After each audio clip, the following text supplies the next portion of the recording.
Bonjour à tous, c'est parti. J'ai 45 minutes avant le prochain coaching. Donc c'est parti pour une nouvelle vidéo et je vais te dire un truc que personne n'ose dire. La reprise d'entreprise, ce n'est pas pour tout le monde. Si je te dis ça, c'est clairement pas pour te décourager, c'est pour t'éviter de perdre 3 ans de ta vie et peut-être 100 000 euros. Parce qu'en fait, j'ai vu trop de gens se lancer, des gens intelligents, motivés, compétents, sauf qu'en fait, ils avaient le mauvais profil et du coup, ils se sont plantés. Donc dans cette vidéo, je vais te donner les 7 profils qui ne devraient jamais reprendre. Donc si tu coches 3 de ces cases, je te dirais de faire autre chose. Vraiment, tu me remercieras dans 2 ans. Donc c'est parti.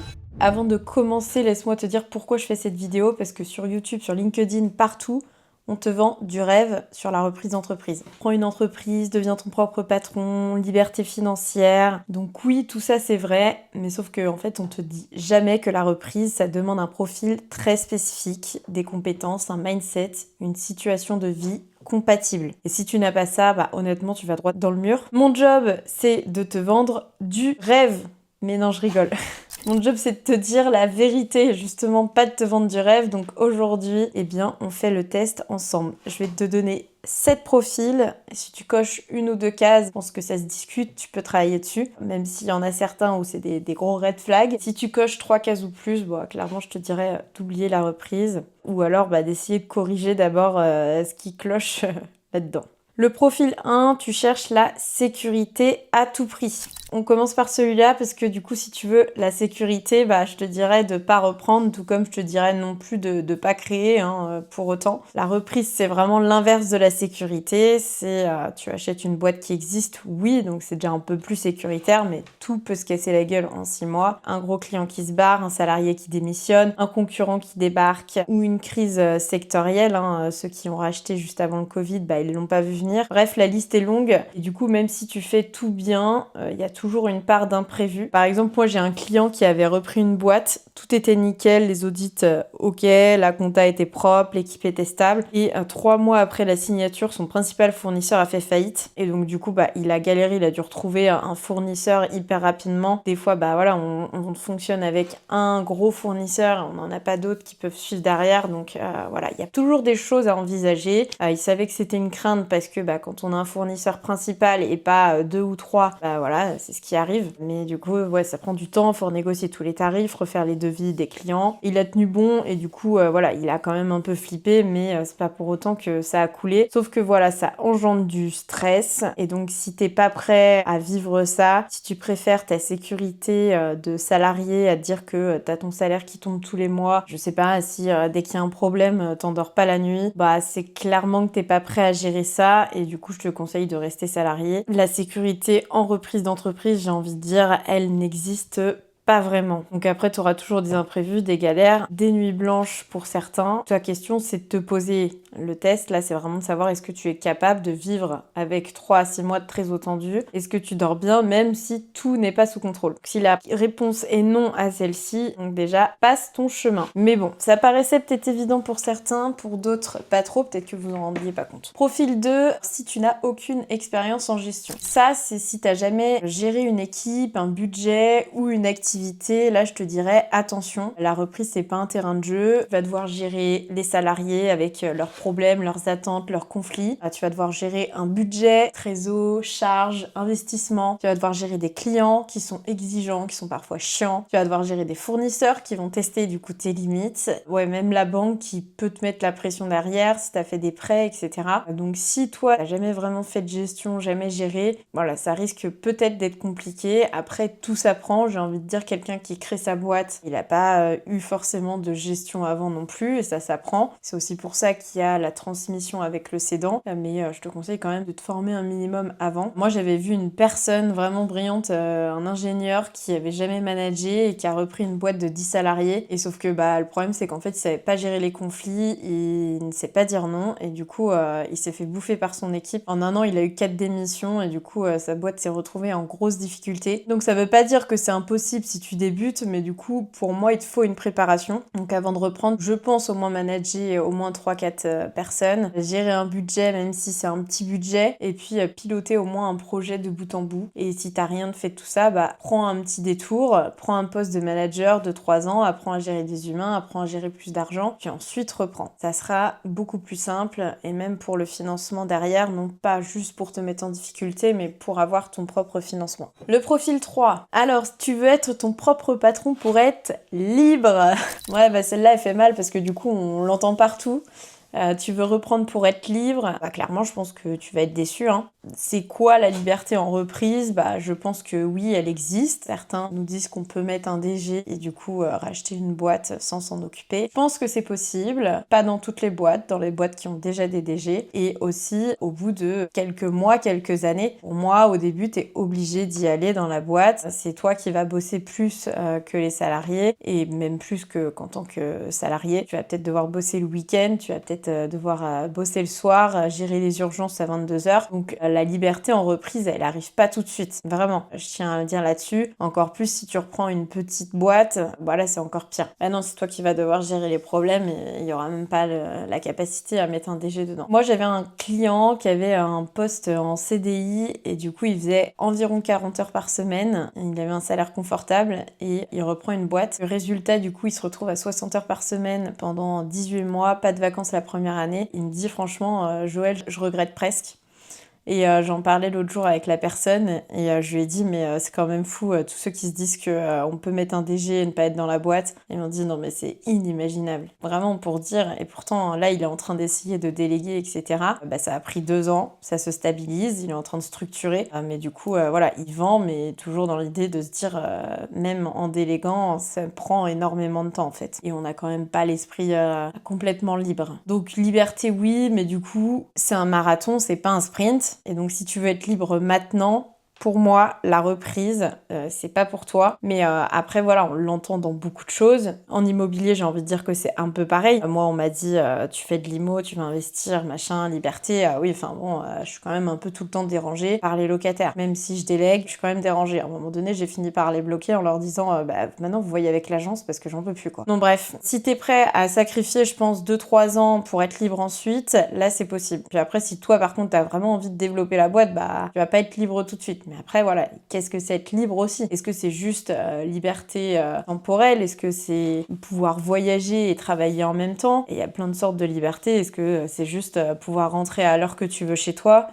Voilà. Ensuite, profil 4. Tu n'as pas d'apport personnel et pas de plan B. Donc là, c'est vraiment aucune solution, aucun apport. Bah honnêtement, c'est compliqué, hein. Donc moi, je te dirais pas qu'il faut 200 000 euros. Je te dirais pas non plus que tu peux y aller avec 0 apport, mais il te faudra un minimum. Donc généralement, quand on achète une boîte, on paye 10 à 20% du prix de la boîte en cash. On peut aussi négocier un crédit vendeur ou avoir des associés qui apportent du capital ou faire des prêts d'honneur. Voilà. Si toi, t'as rien de tout ça, parce qu'il faut savoir que le prêt d'honneur, si tu mets 0 euros, ils te prêteront 0. C'est à 1 pour 1. Si tu prêtes 10 000, ils te prêteront max 10 000. Si tu connais personne, que t'as pas d'associé, que t'essayes d'avoir un crédit vendeur, donc faut savoir que le crédit vendeur, attention, hein, les 100% crédit vendeur, c'est très très rare. Il faut vraiment que la boîte soit... que personne n'en veuille hein, pour que le cédant accepte un 100% crédit vendeur. Avoir une petite partie en crédit vendeur, oui, mais il te restera quand même une partie à aller financer. Si toi, t'as rien de tout ça, bah les banques, clairement, elles te suivront pas. Et pourquoi? Bah parce qu'elles veulent voir que toi, tu as le goût du risque, en fait, que tu vas risquer aussi ton propre argent en mettant ton apport, que tu vas vraiment t'impliquer parce que c'est ton argent. Après, il y a une solution aussi alternative, c'est les club deals. Si t'as vraiment pas l'apport minimum, il y a les clubs d'investisseurs, club deal, eux, ils financent le reste de ton apport. Mais même avec eux, ils demandent généralement de mettre 20 à 30K, quoi. Par exemple, si tu veux reprendre une boîte à 500 000 euros, que tu as 30 000 euros, il te manque du coup 20 000 euros d'apport pour convaincre la banque. Donc là, tu peux aller voir les club deals, sauf que attention, là encore, les club deals, généralement, c'est minimum 1 million de valo. Donc après, tu peux aller voir quelques investisseurs, des business angels, etc. Mais voilà, du coup, tu seras certainement pas 100% majoritaire.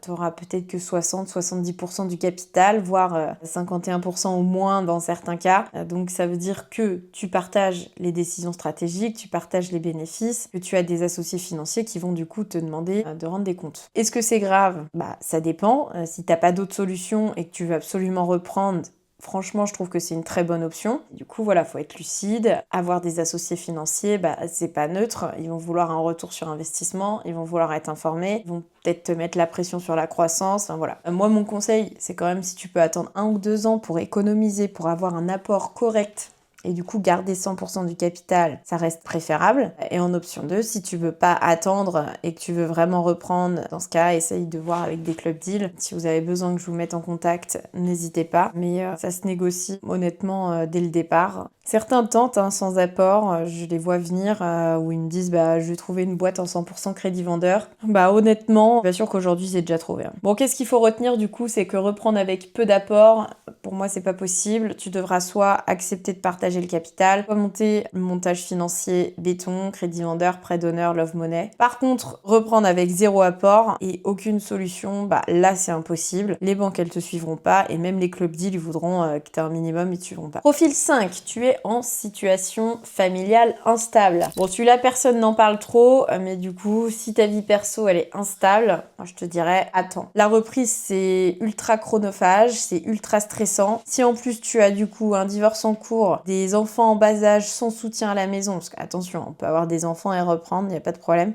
Des problèmes de santé, ton conjoint, ta conjointe qui te soutient pas, moi, je pense que ça reste assez compliqué, parce que du coup, ça demande du temps, ça demande de l'investissement, tu risques de craquer sous la pression, sans soutien, d'être épuisé et c'est pas le bon plan. Avant de reprendre, demande-toi est-ce que ton conjoint, ta conjointe ou ta famille te soutient? Est-ce que tu as déjà une stabilité à la maison? Et est-ce que tu peux gérer 60 heures par semaine pendant quelques mois? Si la réponse c'est non à une de ces questions, je te dirais d'attendre, de stabiliser ta vie perso d'abord. Honnêtement, la reprise c'est déjà assez dur, donc si en plus ta vie perso elle part en vrille, tu tiendras pas. Profil 6. Alors si tu veux devenir riche vite, ça dépendra de ta stratégie. Donc moi, je prévois toujours d'avoir un minimum de salaire, donc 70K quand tu reprends ton entreprise, 70K chargés, donc honnêtement, c'est pas des énormes salaires. Le reste sert à rembourser la banque. Et s'il y a des problèmes dans ta boîte, qu'elle n'est pas stabilisée, que tu as des difficultés, c'est ton salaire qui risque d'en pâtir. Donc voilà, je pense que honnêtement, tu commences à respirer un peu plus à année 4-5. Et puis ensuite, encore mieux, une fois qu'au bout de 7 ans ou 5 ans, ça dépend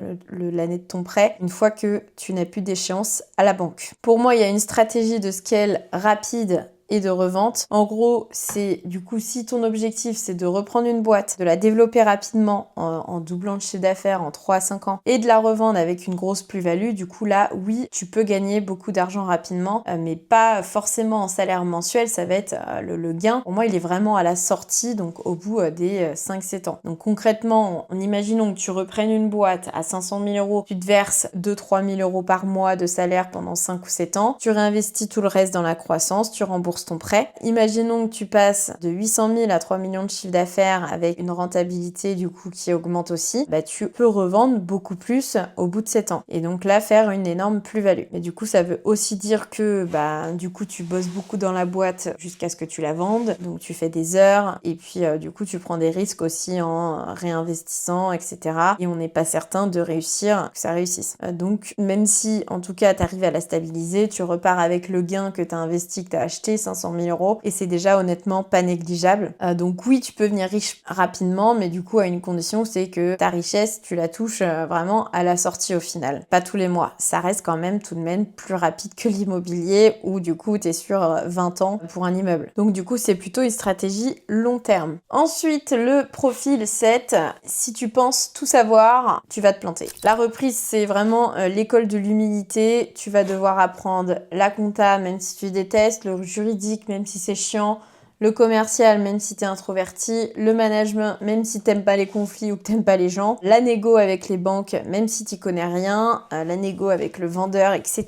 Bref, tu vas devoir sortir de ta zone de confort en permanence. Par exemple, un gars qui reprend une boîte, il est hyper technique, mais il est zéro en commercial, il refuse d'apprendre, il se dit c'est pas mon truc, je vais pas y arriver. Résultat, au final, il a perdu 30% de son chiffre d'affaires en un an. Pourquoi? Parce qu'il sait pas négocier, il sait pas prospecter et du coup, il laisse partir les clients. En gros, là, le message, c'est que la reprise, c'est une formation permanente et que du coup, si t'es pas prêt à apprendre, à te former, à te remettre en question, bah honnêtement, ne reprends pas parce que tu vas stagner et ta boîte va stagner avec toi. Bon, maintenant que vous avez ces 7 profils, bah soyez honnête avec vous-même. Est-ce que vous pensez avoir certains de ces profils? Est-ce qu'il y en a que vous pensez pouvoir réussir à les changer? Moi, je pense qu'il y en a quelques-uns, comme le stress, qui ne sont pas changeables. Le premier dont j'ai parlé, pour moi, si t'es quelqu'un qui cherche la sécurité à tout prix, ça fait vraiment partie d'un des red flags. Mais après, il y a plein d'autres profils aussi. Il faut savoir être résilient. Si tu comptes reprendre au bout de 6 mois et du coup abandonner, bah, c'est sûr que ça va être compliqué. Il faut se dire que c'est dur de trouver la bonne entreprise, qu'il faut apprendre pas mal de choses, se former et que ça se trouve pas comme ça. Ça ne tombe pas du ciel. Voilà, si aujourd'hui t'es prêt à faire tout ça, et ben dans ce cas, je te dirais fonce. Et puis si tu as besoin, n'hésite pas. Tu me passes un coup de fil, tu prends la formation, je te forme, on trouve une boîte et voilà. Que pour les personnes motivées. Allez,